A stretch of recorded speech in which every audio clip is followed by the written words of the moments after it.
Let's give a big shout out and welcome to Dr. Mosier from Honor Health Research Institute.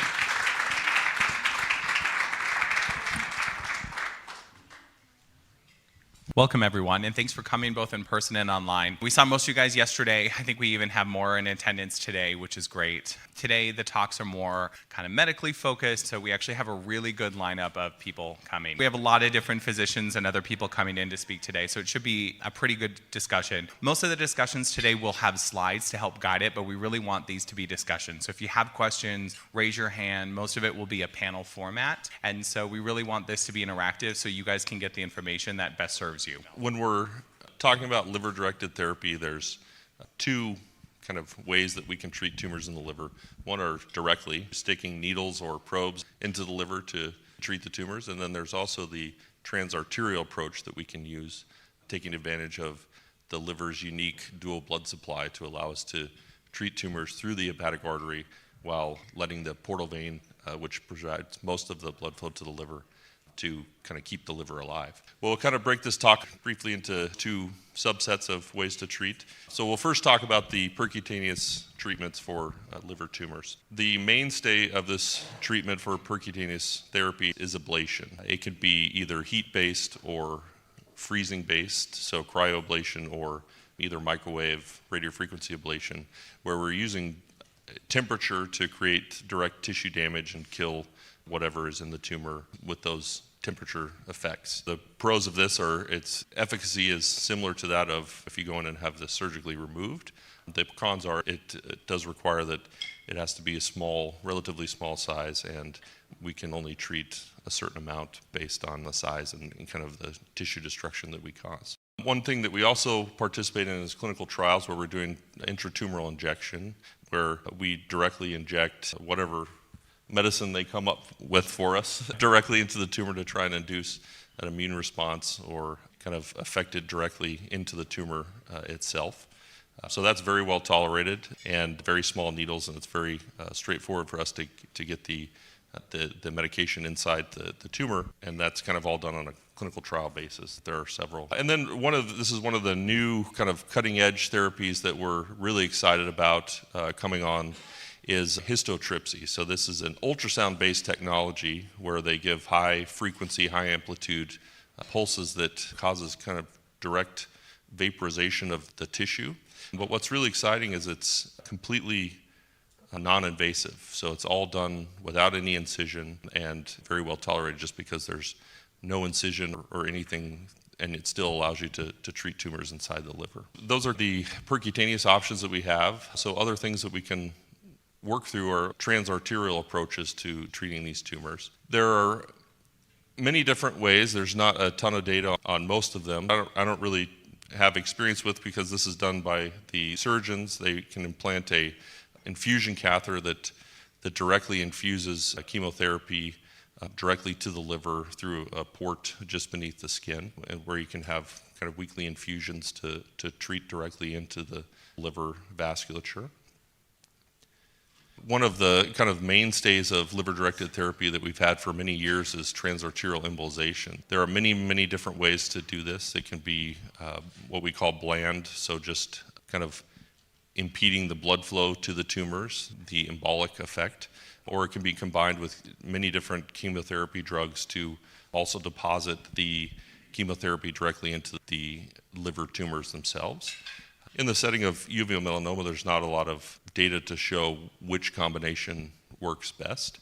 And the biggest kind of downside of this procedure is it can be painful, just because we are intentionally cutting off the blood supply. So it can be quite painful if we're doing a large area of the liver. The other potential transarterial therapy is immunoembolization, where you try and induce an immune response by kind of directly infusing these medications, the granulocyte macrophage colony stimulating factor, directly into the liver to try and induce the immune response of the tumors. So I'm sure most of you maybe have heard of Y90 radioembolization. That's kind of the mainstay of kind of treatment currently for a lot of liver-directed therapies. And what that is, it's a special radioisotope called yttrium-90. that we can directly inject to the liver. And what it does is it deposits either resin or glass microspheres directly into the tumor. They release radiation directly into those tumor cells that only penetrates about 2 millimeters. So we can give high doses of radiation directly to the liver without causing effects elsewhere in the body. With Y90, it's all about being able to get adequate dose to the tumor. So in general, this works better for kind of fewer number of lesions where we can really give high doses of radiation directly to the tumor. And it's actually quite well tolerated from a symptomatic standpoint as well. And then finally, one of the things that I'm very excited about, and a lot of us are very excited about, is percutaneous hepatic perfusion with the Hepzato kit. And so the principles of that are to saturate the whole liver with melphalan, with the chemotherapy agent, and then isolate all the blood flow return out of the liver to allow us to filter out the chemotherapy prior to giving the blood back to minimize the systemic toxicity of the chemotherapy agent. So that's one of the things we're very excited about that's shown good efficacy in liver metastases. So I have a couple cases here from Dr. Ma at Wisconsin, kind of showing the efficacy of, this was a Hepzato case, where you can see here, this is a large tumor in the liver here. You can see around here, and this is during the second cycle of the Hepzato treatment. You can see that it's much smaller even after one therapy. So there was also a corresponding decrease in the circulating tumor DNA. I think that was a really good rundown about the different liver-directed options that are available. And like Dr. Lowe said, the great thing is there's a ton of options. The bad thing is we don't always have strong data about which is best. Obviously, Hepzato is the only FDA-approved liver-directed therapy specifically for uveal melanoma, so we do have really strong data for that. But in terms of ablations, histotripsy is approved for any liver metastasis. Is that correct, Jason? So not necessarily uveal, but uveal goes to the liver, so it is approved in that regard. But immunoembolization, radioembolization, all of these things have data to support their use, but they've never really been compared head-to-head. So it can get very confusing as a patient to try to figure out, well, which one should I do? Because there's not great data, if you go see 4 different physicians, you might get 6 different answers. And that's because we don't necessarily always know what the best option is because there's just limited data in rare tumors. So I think that was a really great overview. And we'll start with Dr. Hadfield. When you're seeing a patient with uveal melanoma, obviously there's the systemic therapies that we have of Kimtrac and the clinical trials that are going on with IDEA and Replimune and Inoctura.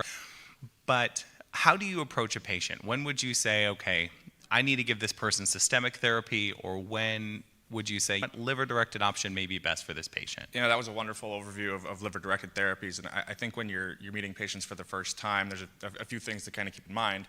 Liver-directed therapies are often technically challenging in different ways. So, for instance, sometimes patients just aren't good candidates for procedures, and they may be more amenable to systemic therapy, and that's something to consider. One thing that does come up quite a bit in my clinic, and I'm not sure if this resonates with anyone here, but oftentimes when I talk about liver-directed therapy in conjunction with interventional radiology colleagues or surgical colleagues, one of the concerns is that when you treat something just in the liver, it's only going to have an effect in the liver, and I think now we're starting to see some data that if you treat liver-directed lesions, particularly with these immune agonists in clinical trials like the Replimune study, you can actually incite a more systemic immune response. And that's borne out with clinical data that's now becoming available. So I think it's certainly dependent on patient preference. Some patients don't want to undergo procedures and they're more comfortable with systemic therapies. But I think that's my general approach. Okay, so to expound on that, when you're looking at someone with just only liver mets, I think liver-directed therapy is reasonable, but you're absolutely right. There is a chance that it can spread outside the liver, and obviously you're not going to be treating that. With uveal melanoma, sometimes the disease will stay in the liver for a couple of years. And I think a lot of the time, one of the things that can predict that is the volume of disease. So typically, if I see someone with a high volume of disease in the liver, that makes me wonder if we should be doing a liver-directed therapy but also systemic therapy at the same time, or planning to sequence them very quickly. I think in general, people with very limited disease in the liver typically are more likely to benefit from the liver-directed therapy long-term, just because they're probably less likely to have it spread outside the liver. When we're differentiating, Jason did a really good job talking about the percutaneous stuff, where we stick a needle in and inject or treat 1 or 2 lesions, versus the embolizations and the more Hepzato, which treats the entire liver. Jason, would you want to comment on how you would look at on a scan to say, I can do this with a percutaneous ablation versus I need to treat the entire liver with Hepzato or an embolization or something like that? That's a great question. The biggest thing is size and tumor number. If you have somebody that has 1, 2 metastases in the liver that are smaller than 3 centimeters as kind of our cutoff, then I think the approach would be to try and treat both of those with ablation, because we know we have data just in general with ablation that it can be roughly equivalent to having surgical resection. It's all about kind of number of tumor. Now, once you start getting multiple tumors, then you have to kind of start thinking of more distribution of the therapy, where you can kind of treat the liver in totality, because you can only treat 2 or 3 lesions with the percutaneous ablation technologies. Yeah, that's a great question. So I'll just repeat it so everyone on Zoom can hear. With these local therapies, we can treat the disease in the liver, but as we've talked about, there's a chance it could spread outside. So is there any thought about trying to combine systemic and liver-directed therapies? We do that for some patients, just because if they have a high disease, a burden, we feel like the systemic therapy may not be strong enough to shrink it. So we'll give the liver-directed therapy with that. In terms of data, we are getting some data. So I think it's Kevin Kim at Sutter Health has done a clinical trial for a while combining ipi-nivo with radioembolization. I don't believe we've seen the full results from that. I know early on, if you did them both at the same time, that there's a little risk for toxicity, so staggering them out is probably a little bit better. There's also a couple of different clinical trials going on with Delcath right now in Europe, where they're combining both the Hepzato kit, so the percutaneous hepatic perfusion, with nivolumab and ipilimumab for patients with uveal melanoma. So people are looking at that. We don't have the data, but I think for the patients where you say, I need to treat stuff outside the liver, but also there's a lot of disease in the liver and I need to debulk it or shrink it because it's going to start causing side effects such as pain or other issues, doing the combination is a reasonable approach. But as everything in medicine, more may be better, but more also may be more toxic too. So we have to balance out all of those different things. But I'm really looking forward to some of those trials reading out to really show us if there's benefit and synergy between the two. When cancer starts, it starts in one place. In terms of uveal melanoma, the cancer started in your eye. And then, unfortunately, as the cancer progresses, it figures out ways to hide from your immune system. Your immune system typically kills bacteria and viruses. It also kills cancer cells. And when the cancer figures out how to get around your immune system, it can then spread to other places. And that's typically through your lymphatics and your blood. And then it shows up as tumors in other parts of your body. Uveal melanoma specifically has the highest propensity to spread to your liver most of the time. But generally speaking, the cancer cells have started somewhere and they're then dispersed throughout your body. It's just you're seeing the tumor somewhere else. And that's why things like circulating tumor DNA, which is a biomarker of the tumor, is so important in the blood for many of these treatments. So there's this type of seed and soil thought about metastasis, cancer spreading.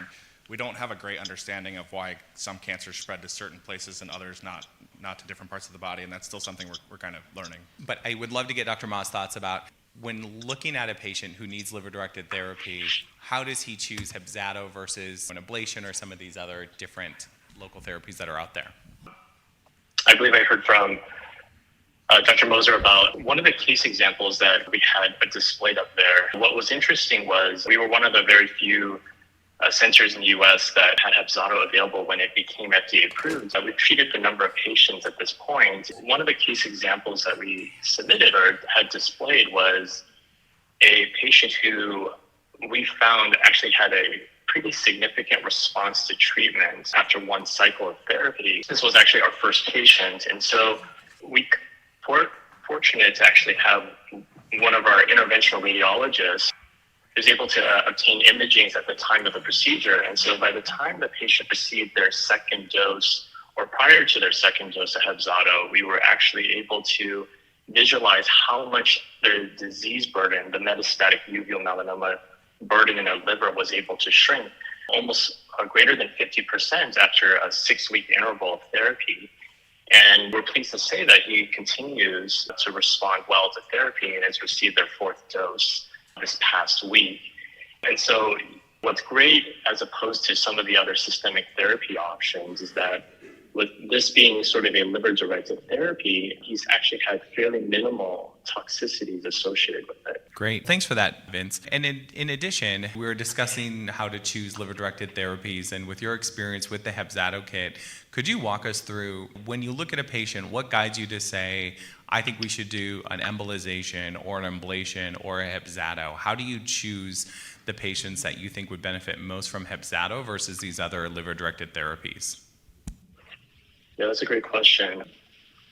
Well, oftentimes, when I meet a patient with metastatic uveal melanoma in my clinic, we'll oftentimes review the imaging together and also discuss the case within a multidisciplinary tumor board setting. So we'll have specialists, including surgeons, radiation oncologists, and interventional radiology present at these tumor board, and we'll extensively review the imaging, particularly the liver.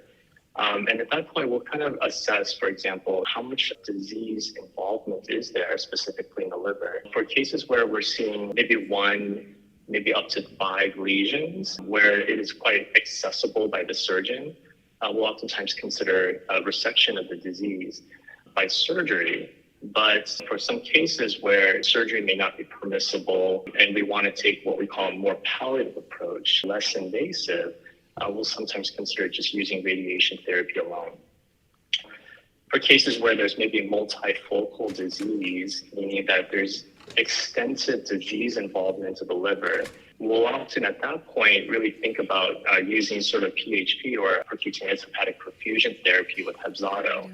And one of the nice advantages of Hepzato is the ability to saturate or treat the entire liver with chemotherapy and melphalan. And in those cases, we'll also assess the patient's general candidacy for therapy. Because as of right now, the FDA approval for Hepzato is that less than 50% of the liver has to be involved by the disease itself. And we also have to make sure that there is no other sites of disease elsewhere outside the liver in order to be a candidate. But if there is disease outside the liver, we'll oftentimes need to consider definitive surgery or radiation. For example, if there's metastatic disease in the lungs, bones, or skins, those do need to be treated before consideration of Hepzato. But generally speaking, for liver-only disease, we'll definitely strongly consider liver-directed therapy. Generally speaking, because we know how extensive and how morbid liver involvement by cancer can be. And so it's important to really be aggressive with treating disease as much as possible. And especially for melanoma, where 90-95% of patients have a disease involved in the liver at the time of stage 4 diagnosis. It's a significant cause for why patients overall decline and inevitably lead to death if the disease itself is not well managed quickly and efficiently. Great. I think that was a great discussion. Any questions from the audience or any questions from the Zoom back in the back? How rapidly can the cancer grow within the liver? So if someone is scanned every 6 months, month 1, they're clear. Month 6, could it be more than 50% of the liver involved with cancer? Typically not. We know from the updated Kook 2.1 study, which Dr. Harbour will talk about in a pre-recorded lecture later today, that if you have uveal melanoma and you're getting scans, the median time to developing disease in the liver, it depends a little bit on your genetic risk, but the earliest is kind of 1.5 years, and sometimes it's up to 2.5 years. Now, obviously there's extremes. Have I seen people go from nothing to significant disease in 6 months? Yes, but that's very rare. Most of the time, if you have kind of intermediate or low risk, it's going to grow fairly slow. And so there won't be much change within 6 months. If you're high risk, most of us will do scans every 3 months after your treatment, although those guidelines are very soft, and so there's a lot of variability there, and so we wouldn't catch that. But it's very rare that someone's cancer grows that fast. Unfortunately, the frank reality is if your cancer is growing that fast, that's a reflection of just how aggressive the cancer is, and it means that you're less likely to respond to the therapy. So a lot of people in those situations will think, oh, I should have done something different, I should have scanned sooner, but that may not have always changed anything, because at the end of the day, it was the cancer's aggressiveness, not something you did or your physician did or something like that. Okay, so I'll throw a question to Dr. Lowe then. So most of us these days are doing surveillance scans for patients who have treated uveal melanoma. So we are catching patients with liver metastases when they may have 1 or 2 liver metastases or very low disease burden. So when we're seeing these patients, a lot of times we consider them for liver-directed therapy.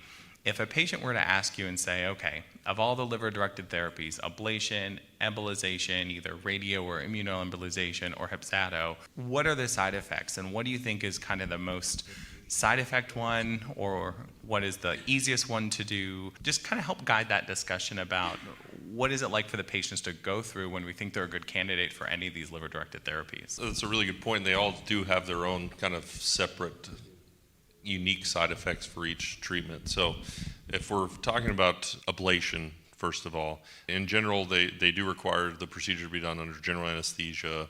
They often will require overnight admission to the hospital.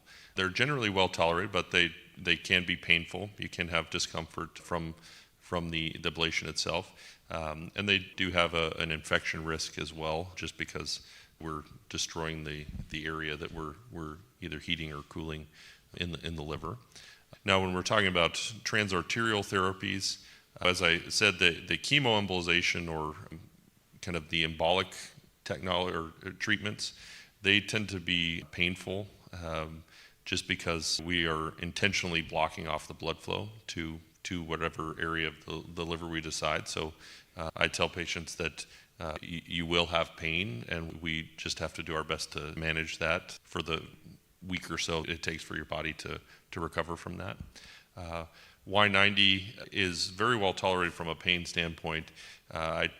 The most common thing people have is kind of just a generalized flu-like illness. So just a few days of fatigue, nausea, things like that. Now, there are some serious side effects that can happen from Y90. You can get ulcerations in your stomach, intestines.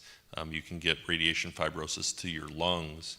But those are things that we are very careful about not causing.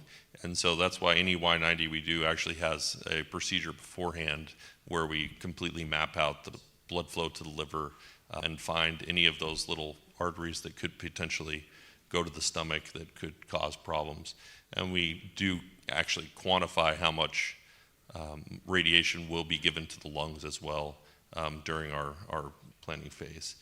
And with the Hepzato, we've seen that overall the systemic effects are quite mild. Most commonly, people will have some GI upset or nausea related to it. And that also requires an overnight admission to the hospital just for monitoring. And we can induce low platelets, different things in the blood profile that we require blood transfusions and things like that with the Hepzato as well. So one of the treatments that's commonly used for early or low volume disease in the liver at a lot of centers around the US is immunoembolization, which is given kind of repetitively every 8 weeks for up to sometimes 6-10 treatments. Is there any risk to repetitively embolizing your liver every 2 months for that number of treatments, or do you typically see that it's well tolerated throughout? So it's usually well tolerated, and given a few weeks separation, the liver recovers. The immunoembolization doesn't appear to have as toxic effects on the blood vessels. So whenever we're going in to do a transarterial treatment, when we look at the small blood vessels in the liver, if we do multiple of those procedures where we give the chemoembolization, that can really affect the blood vessels over time, but the immunoembolization doesn't seem to do that. So it allows us to kind of do this treatment repetitively. More so, the issue with repeated transarterial treatments is we start running out of access sites. So because we can only use the wrist or the arteries in the groin, so there's kind of we have to be judicious about where we're accessing for these procedures, just to kind of let the access arteries heal whenever we're kind of doing consecutive treatments over time. Well, any last questions from the audience before we wrap this session up early? That's a great question. So just to repeat that for Zoom. So if we treat a lesion in the liver, does it go away on the scans, or is something still there? Most of the time we will see some shrinkage or some changes, but there will be something there. I think one of the things we've learned about uveal melanoma liver metastases in the past couple of years is that the way the liver heals, the scans never look like it's fully gone away. But if we do other tests like circulating tumor DNA, which we'll talk about later, or these other tests to say, is there cancer still in the body? We're finding that those may be more accurate for determining response, because the liver doesn't always shrink as much as we would expect. If you treat something in the lung, it tends to fully go away. We just don't see that in the liver. So usually there may be some shrinkage, but otherwise there's normally something there. Either it's scars, it becomes hollow and cystic, it just changes textures, it loses enhancement, but usually the scans don't completely go away. I have a question, just based on, I've had a few patients reach out to me who've had recent treatment, and I actually was talking to Dr. Johnny John, which I don't see him in here, so we may not have him to defer to, but I was curious, procedurally, when we talk about immunoembolization and chemoembolization, like in Philly, where Dr. Sato and Dr. Orloff have performed that with Dr. Adamo, there's this period of time where you're required to lay on your back. Is that the case with Hepzato kit? Why or why not? Because I've heard mixed things from various different interventional radiology teams. The short answer is yes. There will be a minimum kind of 3 hours that you'll be in bed with the Hepzato kit. And the biggest thing is the arterial access. Mm-hmm. So anytime you stick the artery, we put a little sheath in. And we have to be very careful, and we put people on bed rest. They can't bend their hip during that time, just because bleeding can occur, and you can get hematomas and things like that at the access site. So we're all, for the Hepzato, it's 4 access points. So it's both sides of the neck, both groin, an arterial and venous in the groin. So there is minimum 3 hours. We have devices we can use to plug up the hole in the artery, but that still requires 3 hours of bed rest minimum. Most people are about 6. Yeah, I was going to say, I'm hearing a more common number is maybe about 6 hours of time. And is that going to kind of include some period of, I mean, I just know anesthesia. Let's pretend you're under anesthesia. That time counts as some of the time you're under, as long as the catheters have been removed? That's a good question. So I'm counting it when we get all the catheters out. So this is still fairly new. And each patient we're finding is a little bit different in what they require from a blood product standpoint afterwards, whether they need platelets or plasma to correct any of the coagulopathies that need to be corrected before we can safely remove all those access points. So I think the more and more we do, the more we'll see, and the more we'll be able to kind of shrink that time frame down, where we can start. They have closure devices for veins that we can use to kind of minimize that time where people are kind of stuck in bed. Yeah, and that makes sense too. The procedure would, as you go from new to doing the procedure to more seasoned, I suppose, that you would get faster, you'd get a little more efficient. The team kind of figures out the best ways to do everything. Anyway, I feel like that helps answer my question, that there is some level of you have to lay flat, even in Hepzato. Any of the transarterial therapies, there will be a 3 to 6 hour bed rest afterwards, unless you go through the wrist, which you can do, but for Hepzato, you can't go through the wrist. Yeah. Thank you so much, Dr. Lowe. Great. So unless there's any other questions, we'll wrap up the session a couple minutes early. All right. Thank you, guys.